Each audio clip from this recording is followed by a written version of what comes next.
As Tom was still processing the weight of his discovery, the front door creaked open. Laura stepped inside, her face pale as she saw the box. "You found it," she whispered. And in that moment, Tom knew everything was about to change. But hey, before we dive into the story, do yourself a favor and pause the video right now.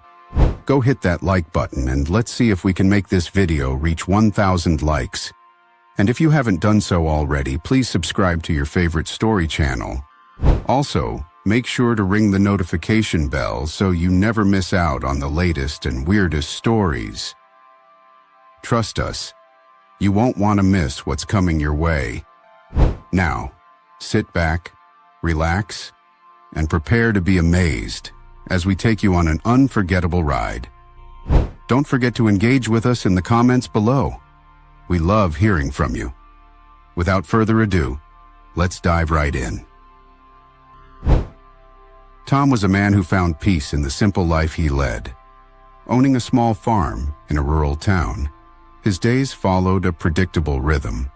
Up before sunrise, tending to his crops, and enjoying the quiet of the early morning hours when the world was still waking. He enjoyed this life, as did his wife Laura. Or so he thought. The couple had been married for 4 years, and while they didn't have much, they were content. Or at least Tom believed they were. They had their fair share of challenges, but nothing that would ever lead to something as drastic as what was coming. One day, as Tom was working in the field, harvesting carrots from the far edge of his property, something unusual caught his eye. He was pulling a particularly stubborn carrot from the ground, and he noticed a glimmer in the dirt. Curious, Tom knelt down, brushing away the soil until he unearthed a diamond ring wrapped around the stem of the carrot. It was a striking piece, the diamonds catching the sunlight in a way that made them sparkle like tiny stars. Tom stood up, staring at the ring in disbelief. He had never seen anything like it.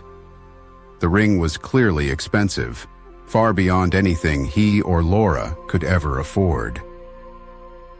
A flood of thoughts ran through his mind. Could this be some kind of lucky find? Maybe this ring could change their lives. Maybe they could sell it and finally afford the things they had always dreamed about, starting a family, upgrading their modest home, and creating a better future. His heart raced with excitement as he clutched the ring in his hand and rushed back to the house to show Laura. Bursting through the front door, he called out her name, eager to share the discovery. Laura was in the kitchen, washing dishes, her back to him as he entered. "Laura, you're not going to believe what I found," he said, practically breathless with excitement. She turned to him, her hands still wet from the dishwater, raising an eyebrow. "What is it?" she asked, a note of curiosity in her voice. Tom held up the ring still attached to the carrot. "Look at this. I found it in the field. Can you believe it?" For a moment, Laura said nothing, her eyes fixed on the ring, her expression unreadable. Tom expected her to be excited, maybe even overjoyed at the prospect of what this ring could mean for them. But instead, a strange look crossed her face. Cold, distant, almost as if the sight of the ring had triggered something inside her that Tom couldn't understand. Then, with a voice so calm it sent chills down Tom's spine, Laura said, "I want a divorce." Tom was so shocked he could barely process her words. "What? A divorce? What are you talking about, Laura?" he asked, his voice trembling with confusion. Without another word, Laura turned and walked out of the kitchen, heading upstairs. Tom stood frozen, the ring still clutched in his hand, his mind reeling. Divorce? Where had this come from? They hadn't been fighting. There hadn't been any major issues.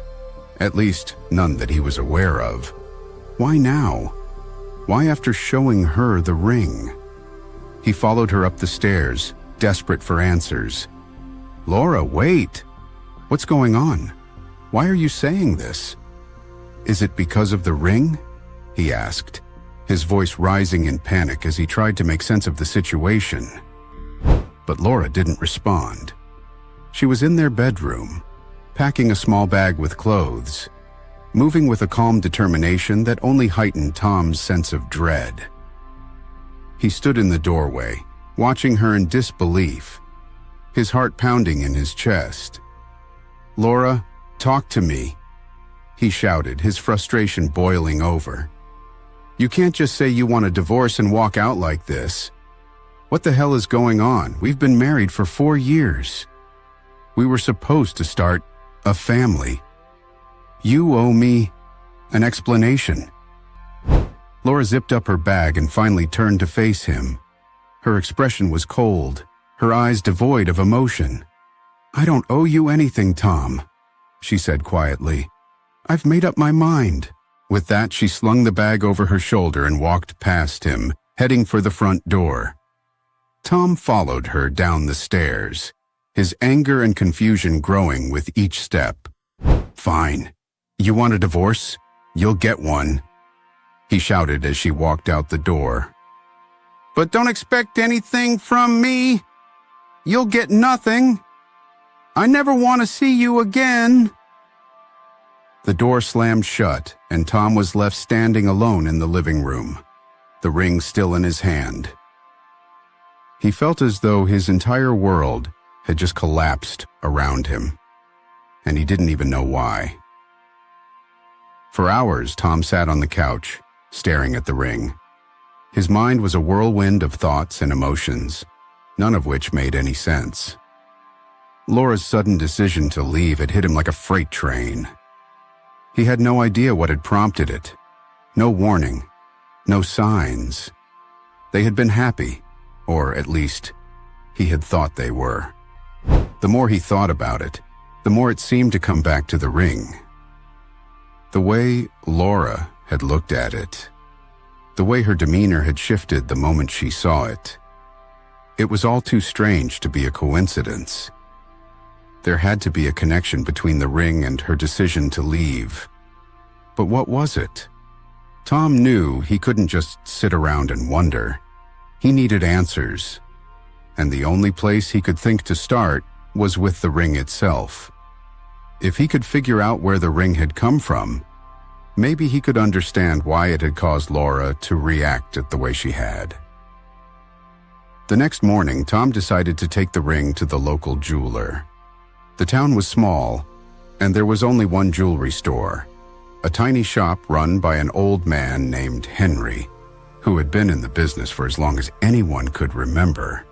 If anyone could tell him about the ring, it would be Henry. The bell above the jewelry store's door jingled as Tom walked in. The shop was quiet. The soft glow of the display lights reflecting off the glass cases filled with rings, necklaces, and other fine jewelry. Henry stood behind the counter, polishing a silver watch. He looked up as Tom entered, giving him a friendly smile. "Morning, Tom," Henry said, his voice warm and welcoming. "What brings you in today?" Tom approached the counter and pulled the ring from his pocket, placing it on the glass surface. "I found this in my field," he said, his voice tense. "Can you tell me anything about it?" Henry picked up the ring and examined it closely, turning it over in his hands, his brow furrowed as he inspected the diamonds, the band, and the intricate design. After a few moments, Henry looked up, his expression one of mild confusion. "This is a high-quality piece," he said slowly. "The diamonds are real, and the craftsmanship is excellent. This isn't the kind of ring you'd expect to find lying around. Where exactly did you find it?" "In my field," Tom replied. "It was wrapped around the stem of a carrot. Do you recognize it? Could it belong to someone local?" Henry shook his head. "No, I've never seen anything like it before. It's certainly valuable, though." Whoever lost it is probably looking for it. Tom felt a sinking feeling in his chest. If Henry didn't recognize the ring, then where had it come from? And why had it been buried in his field? None of it made sense. Could it have been buried there for a long time? Tom asked, hoping for some kind of explanation. Henry examined the ring again, this time paying closer attention to the condition of the band and the stones. It doesn't look like it's been underground for too long, he said thoughtfully. The metal isn't tarnished and the diamonds are still in good shape. I'd say it's been in the ground for maybe a few years, but not much longer than that. Tom's mind raced. A few years? That didn't make sense. He had owned the farm for nearly 10 years, and as far as he knew, no one had been on the property before that. So how had the ring ended up there? Thanks, Henry, Tom said, taking the ring back and slipping it into his pocket. I appreciate your help.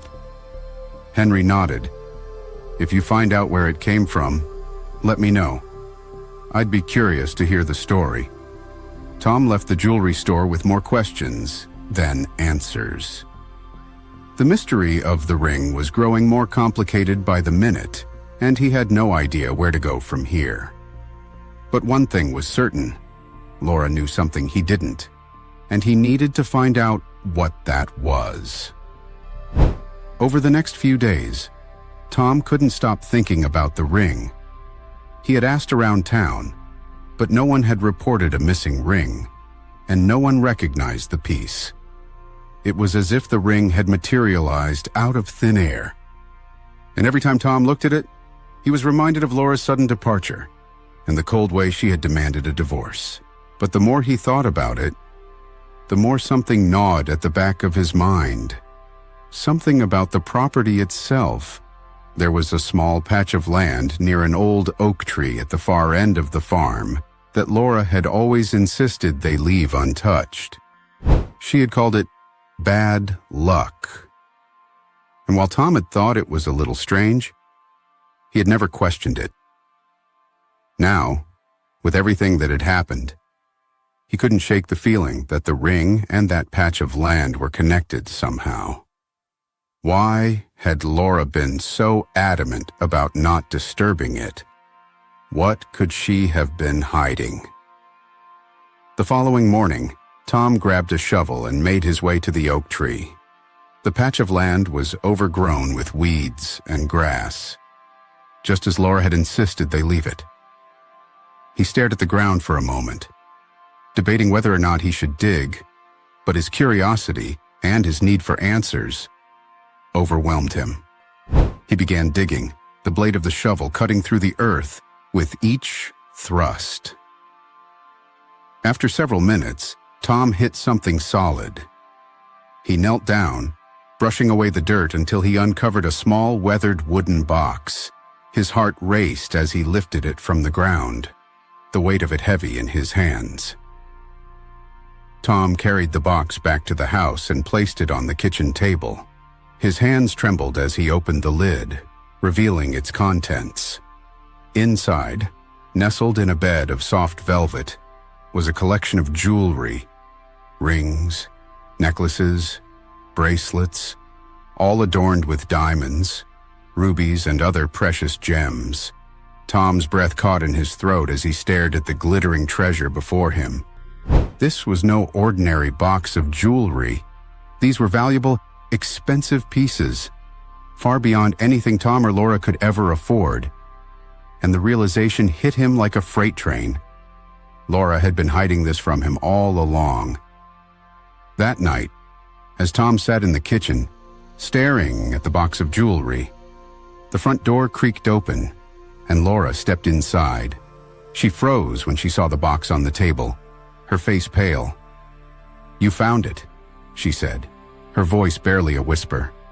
Tom stood up, his hands clenched into fists. "You need to tell me what the hell is going on, Laura," he said, his voice shaking with anger. "Why did you leave?" And why did you hide this from me? Laura looked down at the floor, tears welling in her eyes. I didn't want you to get involved, she said quietly. I thought it would be better if you didn't know. Didn't know what? Tom demanded, his voice rising. That you've been hiding a fortune and stolen jewelry on our property? Laura flinched at his words, but didn't deny it. She sat down at the table, her shoulders slumped in defeat. This jewelry belonged to my grandmother, she explained. She was not a good person. She was involved in some pretty shady things, and when she died, she left everything to me. I didn't want to sell it, and I didn't want the authorities to find it, so I buried it here. I thought it would be safe. But then you found the ring, and I panicked. I thought if you found out, you'd leave me, so I left first. Tom stared at her in disbelief. You were willing to throw away our marriage over this? He asked, his voice barely above a whisper. Laura nodded, tears streaming down her face. I thought I was protecting you, she said, but I was wrong.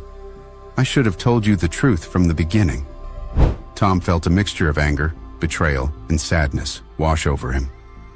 The woman he had loved, the woman he had built a life with, had been hiding a dark secret all along. After a long silence, he finally spoke. We need to go to the police.